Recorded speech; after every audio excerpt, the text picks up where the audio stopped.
Hello, you're listening to Tony Slattery's Rambling Club, and you're most welcome.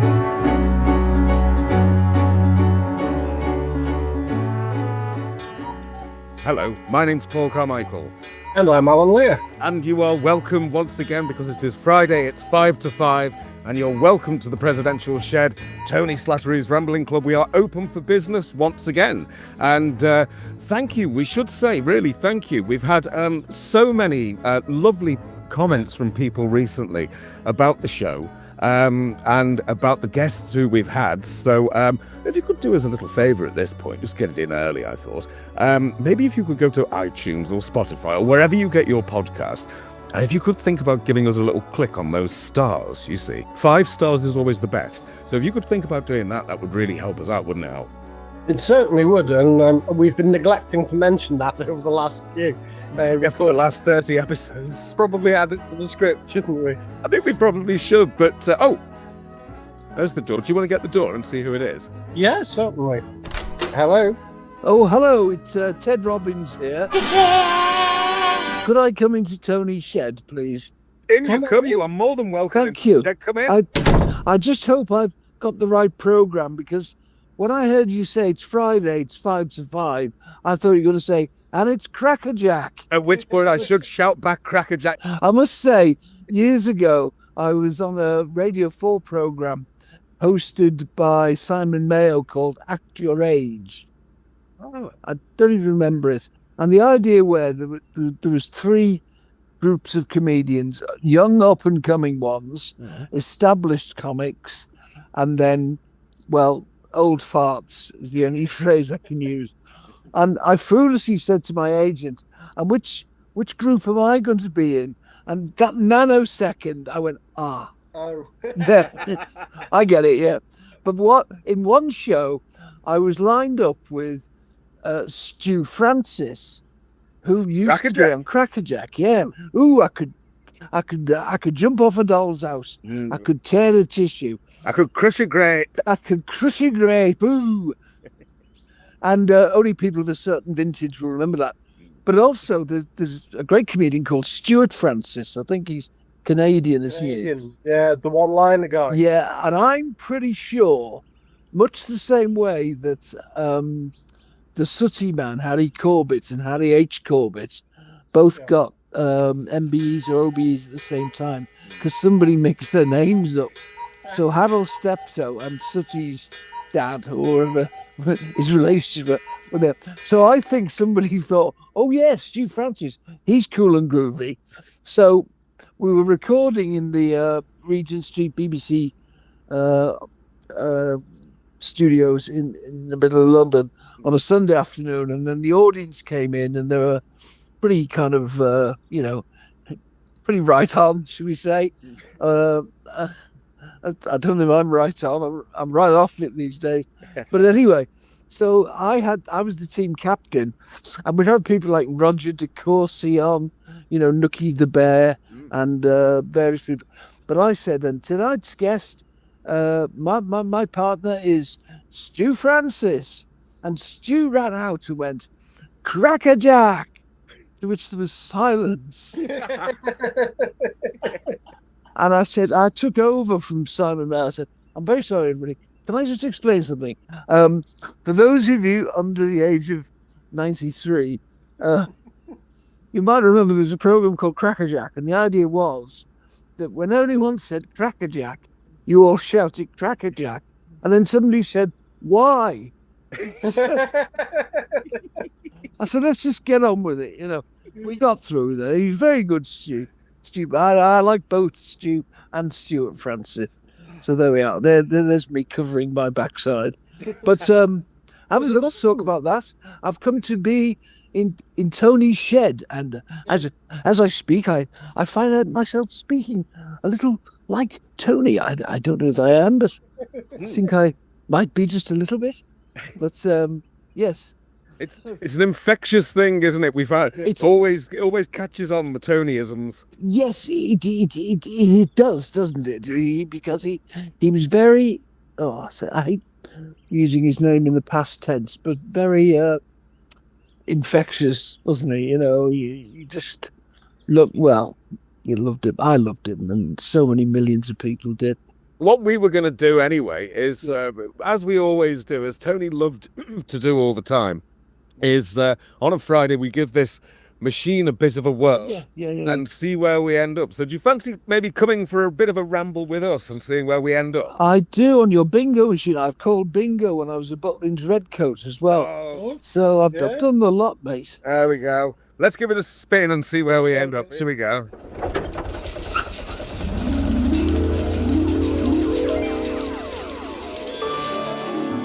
Tony's enchanted bingo machine. A curious contraption of cogs, levers and glowing buttons that hums with ominous energy. This machine generates 3 completely random numbers. These numbers are fed directly into the Dewey Decimal System, the arcane reference system by which books and their contents are categorized. In this way, the bingo machine conjures from thin air a topic of conversation so enthralling, so wildly unexpected, that it leaves the members of the Rambling Club both bewildered and vaguely excited. Thus, another evening is saved from the brink of boredom, thanks to Tony's marvellous, possibly haunted and entirely inexplicable bingo machine.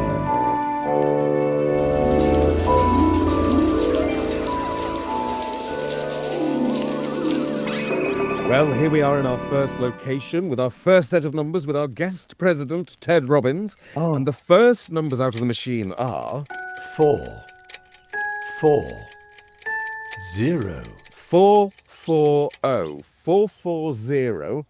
And that means the first subject we're meant to ramble about. Here we are. Romance languages, French. Now then, romance language I'm pretty good at. I can't speak French. Any particular romantic language that you can think of that you've employed, maybe? Je t'adore.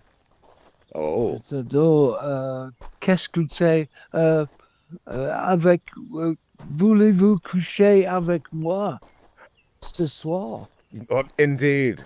I know that one. It's 69. No, that's something else, isn't it? That's dinner for 2. No. Well, Frank Carson, you say, the only thing that spoils oral sex is the view. And what's the similarity between oral sex and lobster thermidor? Don't know. One seldom gets either at home. Right.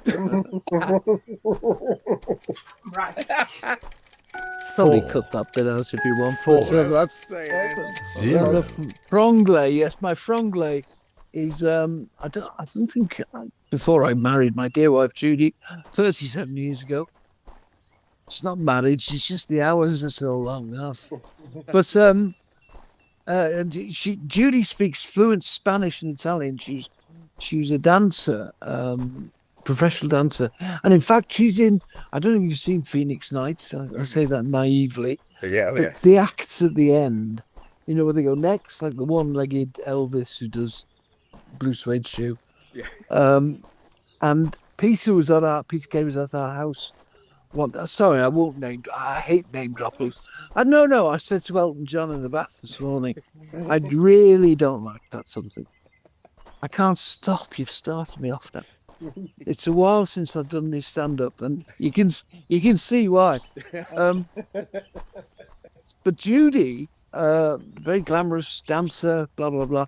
It's 20 years ago, and she's one of the acts at the end, and she's a lady magician with doves, and she's got the fishnets and all the stuff. Yeah. And she lets the dove fly up, and it hits the air conditioning, and feathers and guts and. Brian Potter was next, But the funny thing was, she said, I can't do that. I'm about 45 then. I haven't been in that kind of outfit for ages. I said, well, no time like the present, dear. And what is it about women? Whenever they look absolutely ace, she came down with this leotard, fishnet stocking, high heels. She said, "What do you think?" I said, "I know what I think. Kids aren't home for another hour. An hour, 3 minutes. Anyway, I take my socks off. I'm not an animal." And but they did a lot of the acts just in one day, so the different acts. But the girl who was with her on the following show was the lady who lay on her back when you just saw her legs akimbo and fired ping pong balls. So a lot of our neighbours thought it was Judith, but I said, no, her pelvic floor isn't up to it these days, So what am I talking about now? It's romance languages and French, baby. French, yeah. Mais oui. Oui, non, je t'adore. I'll tell you what, if we take the French bit off, romance languages, okay, because Alan, you read an awful lot, and there's an awful lot of poets, and Ted, you've got an English literature degree. So romance languages, are there any writers that immediately spring to mind who sum up those sensations or anything? Yes, I know. I think Rabbie Burns is, "My love is like a red, red rose that's newly sprung in June. My love is like the melody that's sweetly sung in tune. So deep in love, so deep in love, so deep in love and I will love you still, my dear, till all the seas gang dry. Till all the seas gang dry, my love, and I would rather smile, and I would walk 1,000 to see you, though it be 1,000 miles." Something like that, It's and also, Sonnet 18 is in not Middle English. It's "Shall I compare thee to a summer's day? Thou art more lovely and more temperate. Rough winds do shake the darling buds of May. And summer's lease hath all too short a date. Sometime too hot the eye of heaven shines, and often is his gold complexion dimmed. And every fair from fair sometimes declines by chance or nature's changing course untrimmed. But thy eternal summer shall not fade, nor lose possession of that fair thou owest, nor shall death drag thou wanderest in his shade, when in eternal lines to time thou growest. So long as men have ears to hear or eyes to see, so long lives this, and this gives life to thee." It's lovely, isn't it? He was very, as Frank Muir once said about Shakespeare, oh yes, he was very, wasn't he? Followed by, there was an old man from Nantucket. No. I look, but so the way that sonnet ends with Shakespeare just going, "Incidentally, the reason you're going to live forever is I am a fucking genius." Yes, People are going to be reading me for hundreds of years. I've read, the great critic Frank F.R. Leavis, I don't think he summed it up quite like that, but it's probably the same way, Yeah. But a lot of poetry, like Marvell's "To His Coy Mistress," "Lady, if we had but time, this coyness, madam, would be no crime." Really, it's just a posh way of saying "get 'em off," isn't it? Yeah, it is. Yeah. I don't know if anybody else had this. There was about 20 years ago, there was a CD release where they got a lot of brilliant actors to do Shakespearean sonnets, and love sonnets particularly. And Alan Rickman did the one about "And yet by heaven, I think my love is fair as any she belied by faults to compare." And they have male and female actors reading them. But that one that you've just done, Sonnet 18, they didn't get an actor to do it. They got Brian Ferry to record it as a song, and it's marvellous. Yeah. Really. I tell you, somebody else who loved poetry was "Come Up and See Me, Make Me Smile." What's his name? Steve Harley, yeah. And I used to do a BBC show, BBC Radio Lancashire, Radio Manchester, and we had Steve Harley on, and it turned out he was a massive T.S. Eliot fan. And we were doing Prufrock and The Wasteland, and I just remember the last bit of Prufrock is beautiful and wistful, of somebody who wants love but feels it's passed him by. And he said, I grow old, I shall wear the bottoms of my trousers rolled. Shall I part my hair behind? Do I dare to eat a peach? I shall wear white flannel trousers and walk upon the beach. I've heard the mermaids singing each to each. We've lingered in the chambers of the sea by seagulls wreathed in seaweed red and brown till human voices wake us and we drown.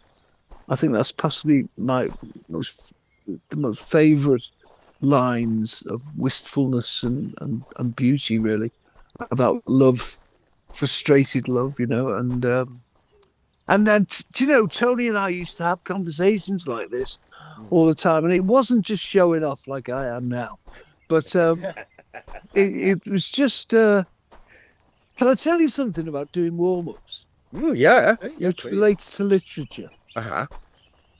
As I say, for 25 years or so, I was the country's go-to warm-up man. With respect to all the other very good warm-up men, there aren't that many. Nobody sets out to become a warm-up man. In fact, I said to Jason Manford, after Phoenix Nights, I started getting more acting work again, which was great. Yes. And I was in 2 pints of lager and a packet of crisps. And the producer said before the show, because I had a small part in this episode, and he said, we've got this comedian doing the warm-up, and he heard you were in the show, and he knows that you're very good at it. Would you watch him? So I said, sure. And in between takes, I stood at the old BBC studios and looked up amongst the bleachers at this young man in the audience with the mic on. And I thought, by God, he's good. He's got just it right. He's warm. He's intelligent. He's not just doing his 20-minute set, which, I'm not knocking other comics, but I am.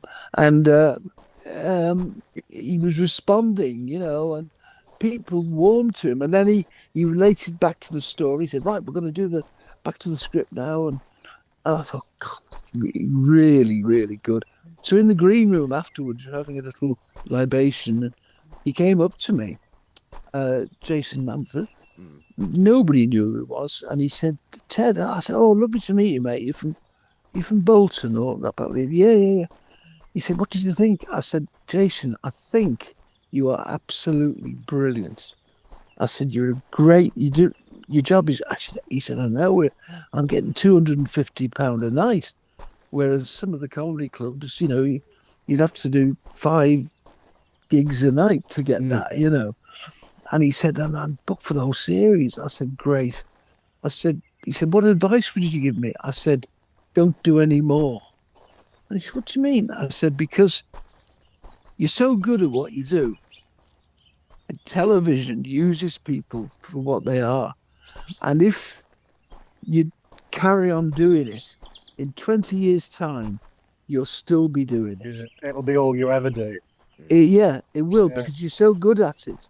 And I did it because I met my wife Judy I was on the bones of my ass, as we say in Liverpool, where I was from, and I didn't have I was getting snow blindness from looking at my diary, and I'd nearly made it several times, but I kind of learnt my craft on television, and that's a terrible place to learn, because I wasn't good enough.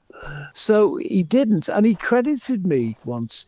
He was on another show with Will Mellor, who's in 2 Pints of Lager, and Ralph Little, who I've worked with, who played in the Royal Family. And he quoted that.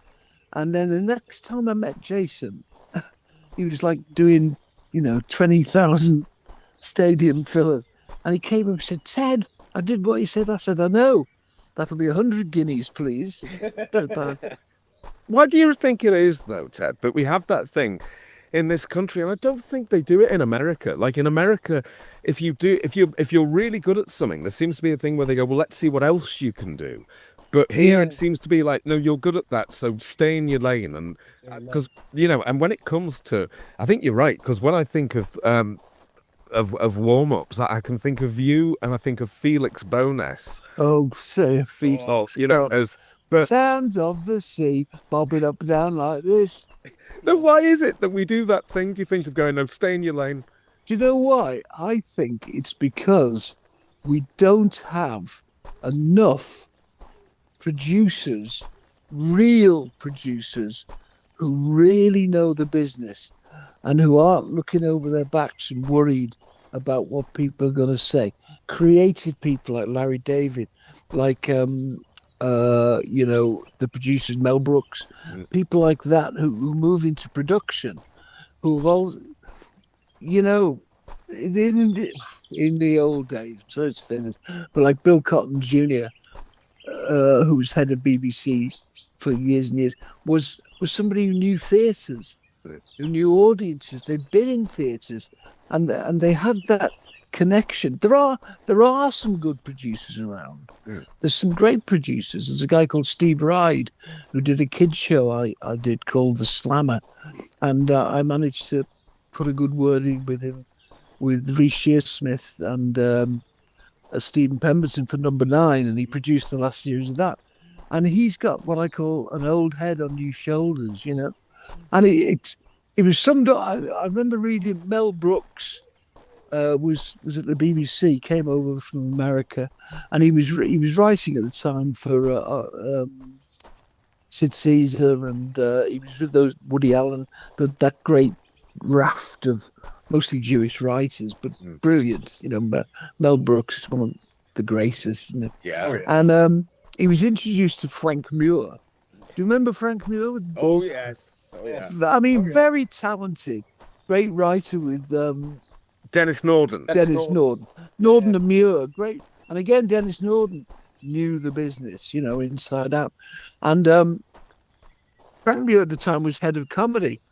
And they would have a drinks party for Mel Brooks. Somebody said, Mr. Brooks, this is Frank Muir.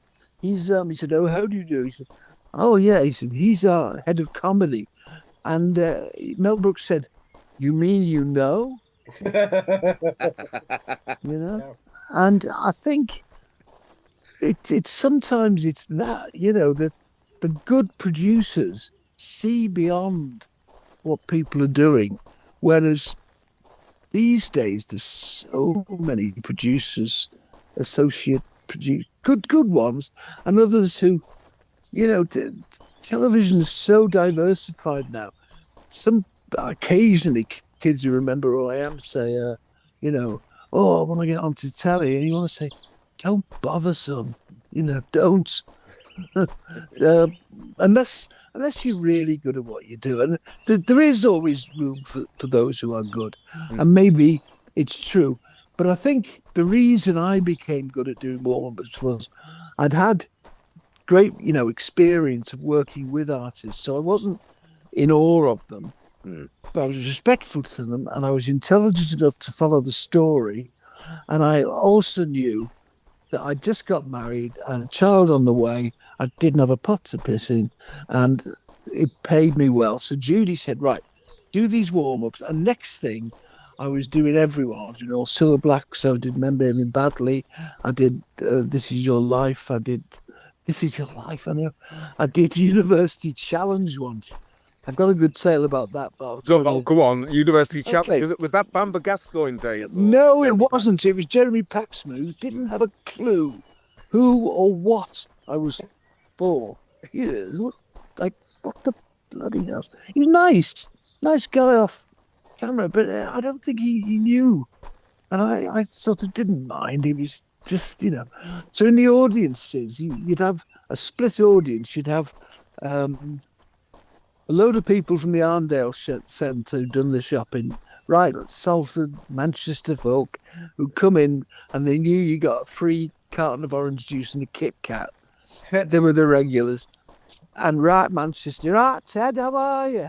You got some new jokes for us, because he used to come in every show, Yeah. And the other half would be the university students, supporters. Yeah. And we once had an audience that were giving me a very bad time. These students had decided that I was Bernard Manning. who I knew and worked with, and was a very, very funny comedian. But I'm not getting into the politics of that because I know how controversial he was. But they took one look at me and thought, "Oh, Bernard Manning, Bernard Wrightson, Well, what was Alexi Sales' warm-up character? Oh, Bobby Chariot. Bobby Chariot, yeah. So laughter, scouse, and teeth, and So they took a gin me, and it was, I always remember, it was the all women's college. Is it St Hilda's? I don't know. Anyway, the audience were there. They were sort of 20-year-old. What's the word for people who dress older than they are? Tweedy kind of students. Do you know what I mean? They're undergraduates, but they're very, very tweedy, very, very posh, and there's sort of a lot of them with it. So they were going, "Oh, how fun! Oh dear, boom, boom," and I could just tell I wasn't going to win them round, because they decided I was a big fat northern comedian, which I was, and not quite so much these days, my stroke figure, and so I really got hacked off by this, and I had to fill in while Jeremy went off to change into a new snood and coat, and so you got 20 minutes where you think, what can I do? And they were sort of starting to talk amongst themselves, and so I said, I tell you what, let's have a sing song. Should we have a sing song? And I said, what about you? I said, come on, let's have one of you out of the audience. So this young woman came out in a tweedy skirt, brown sort of stockings, tights, brogues, facial terribly. She said, "Oh," I said, "Hello, what's your name?" Said, I don't know what it was, Margaret or something. And I said, "Nice to meet you." She said, "Oh yes." I said, "And who are you with? Are you with St. Hilda?" "Oh yes." "And are you with a particular?" She said, "Yes, we're part of the Choral Society." And I said, "Oh, well, we could have a sing-song, couldn't we?" She said, "This is actually how it happened." She said, "I very much doubt you'd know any of the songs that we know." I said, "Well, you never know. Try me." She said, "Well," I said, "What would you like?" She said, "Oh," and you could see her thinking, "I'll really get this fat bastard." I'm sure she didn't think that. But she said, "Oh, perhaps a motet or something." A motet. And by chance, I'd been in London quite a lot, and they used to have poems on the tube, And there was one that particularly took my fancy. It was by Grinning Gibbons, and it's called The Silver Swan, and it's about the death of Sir Thomas More. I said, "Oh, like The Silver Swan?" And she said, "Gibbons, yes, that's a motet, isn't it?" She said, "Yes." And I'm not bigging myself up, but I am a bit. But I said, "Oh, the one that goes, The Silver Swan." It's about the death of Sir Thomas More, Yeah. And he's the silver swan. "The silver swan, who living hath no note, when death approached, unlocked her silent throat, pressing her breast against the reedy shore, thus sung her first and last, and sang no more. Farewell, all joys. O death, come close mine eyes. More geese than swans now live, more fools than wise." It was silence, and I swear her jaw went. And I wanted to say, "So never fucking judge a book by its cover, piss off." But I didn't. Sorry, I ruined it by swearing there. I didn't say that. But I did do that. I was fascinated by the idea that Steve Harley was really into T.S. Eliot. Oh yeah, he was, and we Did a version of Cats composed by Cockney Rebel instead of bloody Lloyd Webber. wouldn't have that been something, wouldn't he say? Come up and see me. What are the cats called? Yeah. It couldn't have been worse than the film. Bloody hell. Dear. God, everyone loved that. Yeah, no, Steve Harley, again, it's judging books by its cover. And to get back to what we're really here about, which I've been rambling on for ages now, is, Tony took everybody at face value and didn't look down on anybody. He was genuinely a kind. I don't know what his faith was, but I think he was one of the most. His family were Roman Catholic. I met his lovely Irish family, and I think his mother came out. Mark would know. And I met them, and he was I use the word, whether you believe it or not, I do, but he was the most Christian man I know, because he cared about people. But he had this curse of being a genius. And I worked with a few, and it's not, people say, oh, it's genius, overused. It's overused, the word, oh, it's genius. And they're not always the easiest of lives. I don't think you choose to be Robin Williams.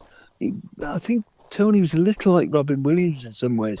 He was so brilliant, My first equity job was at the Everyman Theatre in Liverpool with John Sessions, funnily enough, who was a real clever clone with the Ken Campbell was producing. Do you remember Ken Campbell? Oh, yes. Oh, nice. Great times, Basil. Yeah, great fun. He once apparently said, can I be rude? Yes. He once said to an actor who he didn't get on with it, Ken was slightly terrified of people who might have physical violence against him. He was a great thinker and a writer. So this actor, he didn't go near him during rehearsals, and this actor, who will remain nameless, thought, well, I better make some. So on the opening night, or the first dress rehearsal, he said, Ken, I know we haven't spoken very much, but do you have any notes for me, any directions? And he said, no, you'll be all right. Just, get out of there. Get out there and don't make a cunt of yourself. Which I thought terribly good in stage, wouldn't it? Yeah. Hello, welcome to RADA for year one. Ken Campbell actually at RADA, and my younger sister Amy Robbins, who is currently in Coronation Street at the moment. But Amy was at RADA, and she's still on the board of selection for RADA, and she said that when they were training, year one, Ken Campbell came in to do a class, and Ken was very eccentric. He really was. He thought way over the place. He did a thing called the Warp, like a 24-hour thing in the 70s that I was part of. I had no idea what it was about, but it was just brilliant. And to be in it, and so Ken Campbell's got these RADA students, these all 25 more in a room, and he gets out a load of those balloons, that you make into animals and shapes. He said, right, we're going to make some animal shapes today. So there we are. Let's try off with a dog. Try a sausage dog. And so everyone's blowing out. He said, no, it's not long enough. Now get the legs wrapped. That's it. Try this. Okay, we'll do that. Try that.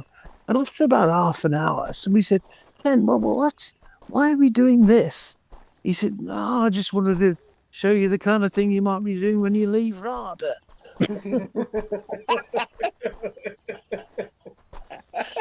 Which is genius, wasn't it?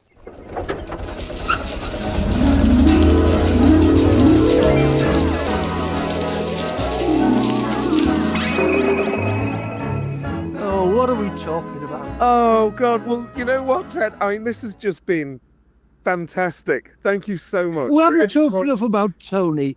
I just want to say how much I loved Tony and still do. And I first got to meet him and really work with him for a few months. In the late 90s, there was a series made of the quiz show Trivial Pursuit down in Maidstone, from one of the many channels that was springing up on square reels and, dishes and things. I think the average audience figures were about 3. In fact, it would have been cheaper to go around to everyone's house and just do the show for them there, But the only two artists on the show were Tony, who was presenting it, and myself, who was the warm-up man. And I was the warm-up man for... I think Tony coined the phrase, actually. I think he said, Ted, I prefer to think of you as TV's comedy buckler. I'd worked with everybody because nobody, sets out to become a warm-up man. But I was very, very good at it because my career had ups and downs. And, I had a series in the 80s with my sister Kate. I did a series with Kenneth Williams and Lulu called Some You Win. Never call a show Some You Win, because this one didn't. And you're handing the critics a line there. Oh. Well, you are. It was like Lionel Barth did a follow-up to Oliver, all about Oliver Twist, He said Oliver Reed there, although he wasn't. And it was a Robin Hood thing, and it was called Twang. Oh, yes, with an exclamation mark. Yes, yeah. And one critic, I don't know who it was, just said, Twang! Then the comment was, thud. Which never set yourself up. So I can't remember where I am. Oh, yes. So I did also a bit of program associate, as they call it, where you meet the contestants and then chat to the host about them, because they can't meet them all, and we did about 5 shows a day in front of should we say, an elderly audience. Right. One gentleman was 103, he was marvellous, and we had a long chat with him, and Tony was just lovely. The minute I met him, I just fell for him, really, and he fell for me, in a absolutely platonic, loving way. He was so kind and clever, and in a way it was Tony and me against the world, because we had a director whose name shall remain hidden, but he was one of those directors, very old school, who thought he could control everything. Well, you couldn't really control Tony, Like to capture lightning in a bottle, as they say. And we just, we did so many of these shows every day, 5 shows a day, 5 days a week.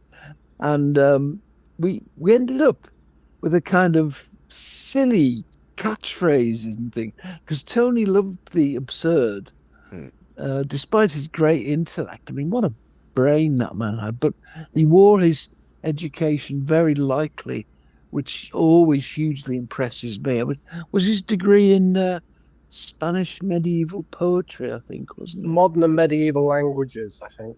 Yeah, was it? Yeah. He did. You're right. He specialised in the 13th century poetry of religious ecstasy in Spanish, or something like that. Yeah, it doesn't get you a job at Quickfisher, though, does it? But and we had a great time, and the prize was, for some reason, there's a thing called Dartington Crystal, and Tony, the way he loved words. So I used to say to him, I love the way you say, and you're going to be winning this wonderful Dartington Crystal Bowl. So it just became a thing. You'd say, Dartington Crystal Bowl. And we'd sort of glimpse at each other, and it just made us laugh. He had to be there, I suppose. And the other one was, because it was Trivial Pursuit, in the game itself, you get a little slice of pie for every... So it was the TV version of that. And I said, after a while, the word pie goes funny on you. Pie. So Tony used to say, so there's another slice of your pie on the way to winning your Dartington Crystal Bowl. And it was just, I don't think people twigged it really, but it amused us, And we stayed in a nice hotel in Maidstone. And I always remember there was just me and him, really. There was a makeup artist and people. But in the evenings, he'd say, shall we get a black cab and go into Maidstone? So I said, sounds like a plan to me. So we'd meet. Where do you think we'd meet in the hotel? at the bar, and Tony introduced me to the delights of Stolichnaya vodka. Yes, I know. We're getting onto a dodgy area here, but it was the past, and that was a foreign country. And beside the wench is dead. I think that's a quote from the Spanish tragedies by Kid. Anyway, Tony was equally.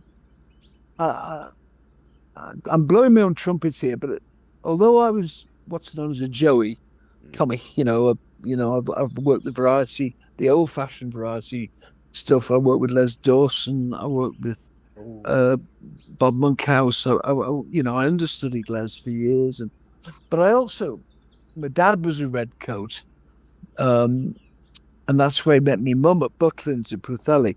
But my dad always insisted I get an education, So I have got a degree in literature and drama, and so it was just interesting to talk about things that we both knew. I mean, Tony knew a lot more than me, but anyway, so we meet in the bar, have a couple of bevies, and then we get in a black cab, and we just go into Maidstone, and it was the summertime. It was lovely, and we'd have something to eat and go to a few pubs and stroll along, and then we'd quite merrily get in a black cab, and he'd give me a big hug, and we just got on so well. He was such a sweet man, and I could tell he really had an affection for me, which was reciprocated.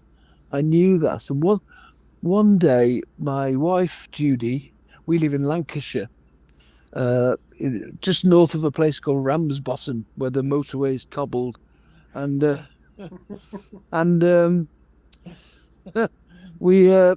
my wife, Judy, came down with our two kids, Jack, who was then about 3 or 4. Jack now produces Blue Peter, by the way. He's in charge of the Blue Peter badges as well.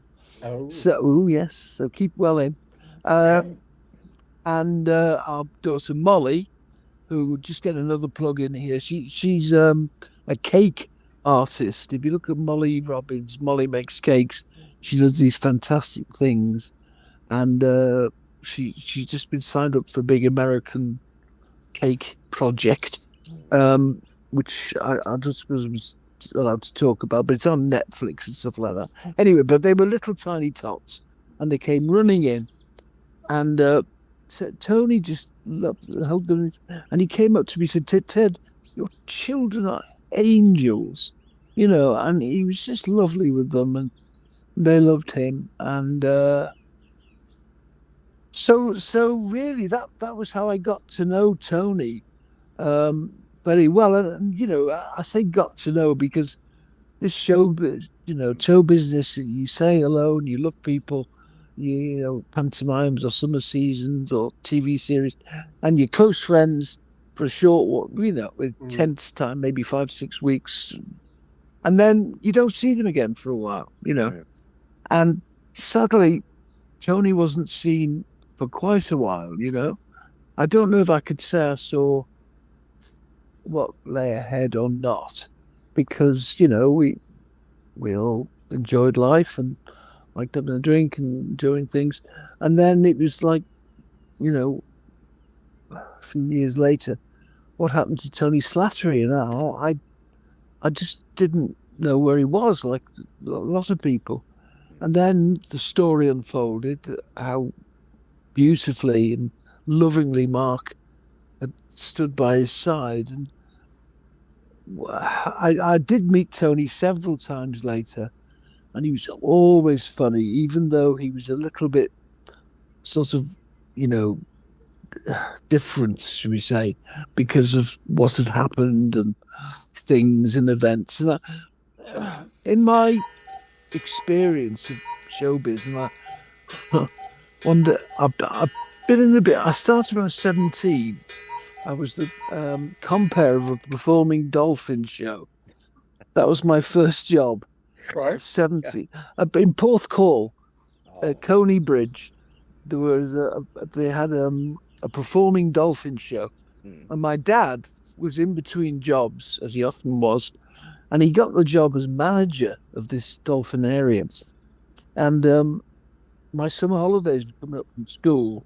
I'd just done my O-levels, and a very liberal headmaster of the grammar school I was at, on the Whittle Grammar School, Peter Fishwick, his name was, very nice man. My dad said, look, there's a job here for Ted, because I'd always been quite good at giving it that, you know. So 16, I went down, 17 I turned, and we used to do 10 dolphin shows a day. And then later on, when I was doing my degree in Liverpool, I got a job at the dolphinarium at Knowsley Safari Park with a guy called Terry Nutkins. Oh, yeah.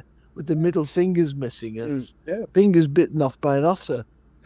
He used to go and stay with Gavin Maxwell, who wrote Ring of Bright Water, you know, about the otter. Yeah. That's Chicken Tarka. It's like Chicken Tikka, but otter. Oh, come on. I'll fire one in.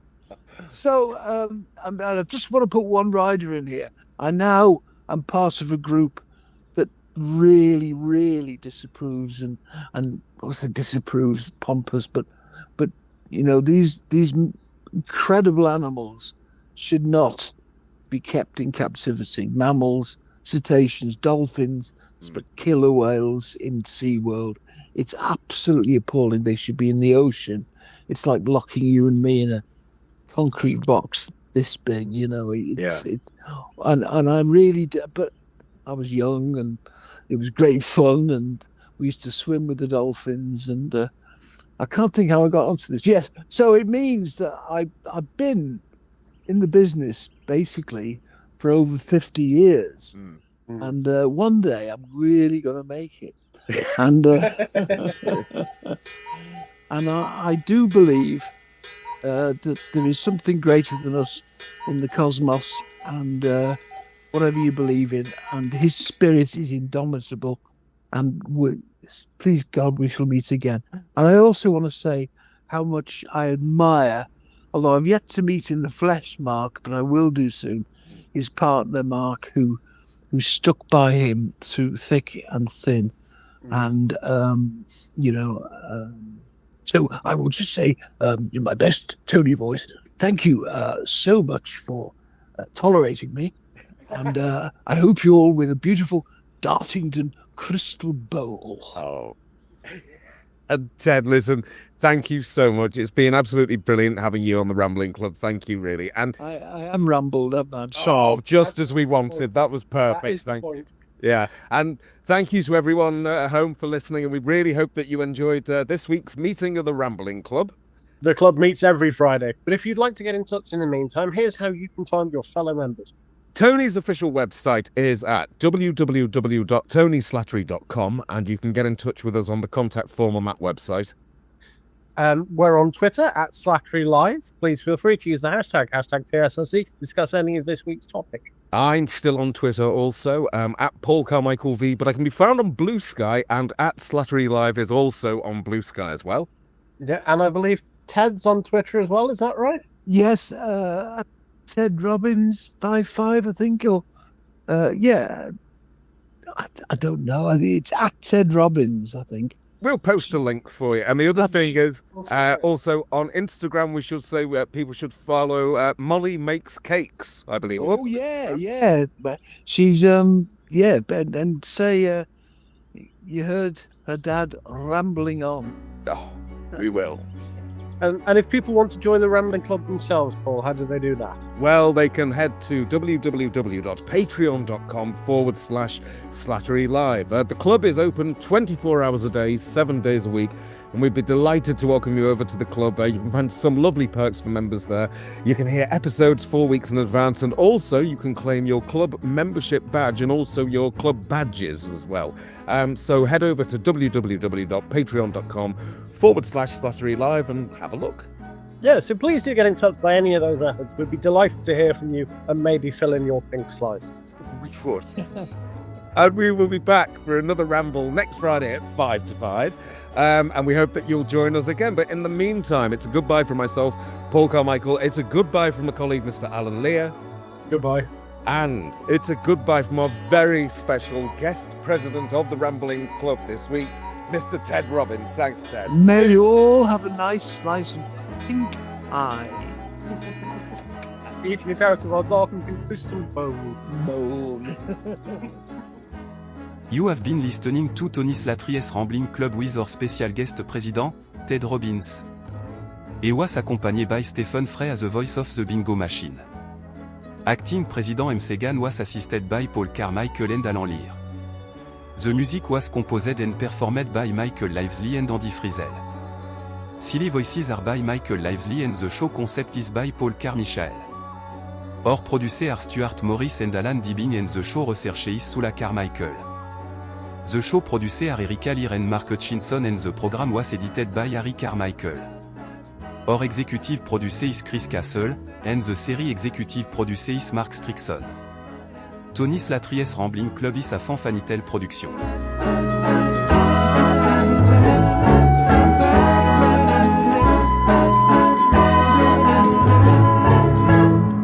Goodbye, and thank you for listening.